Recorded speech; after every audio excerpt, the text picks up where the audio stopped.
अभी हमने छठ पूजा की है, जिसमें हम नदियों में जाकर सूर्य भगवान को अर्घ्य देते हैं।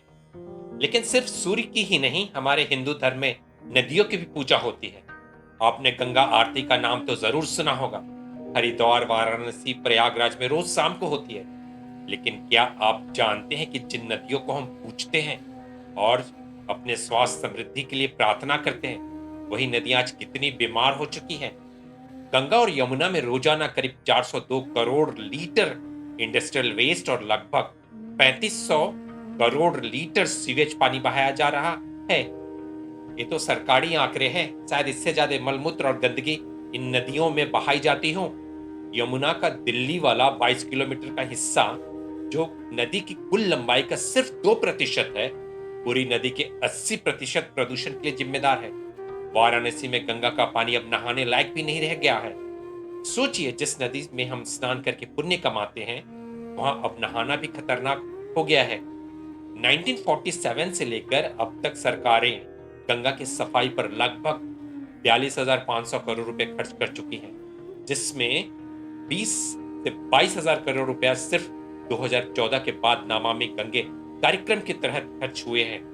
और सबसे चौंकाने वाली बात, भारत 2024 में दुनिया का दूसरा सबसे बड़ा देश है जो नदियों में माइक्रोप्लास्टिक छोड़ता है, लगभग 3.9 लाख टन। यानी हमारे गंगा मैया और यमुना जी अब प्लास्टिक निगलने को मजबूर हैं। गंगा के पानी में प्रदूषण की बात करें तो हाल के आंकड़े के अनुसार इसमें सिर्फ मल मूत्र ही नहीं है, बल्कि माइक्रोप्लास्टिक और रासायनिक कचरा भी मौजूद है। विश्व स्वास्थ्य संगठन या WHO के अनुसार सुरक्षित पानी में मल कोलीफॉर्म, यानी वो बैक्टीरिया जो मानव और जानवरों के मल से निकलते हैं, की मात्रा लगभग 2500 MPN पर 100 ml तक होनी चाहिए।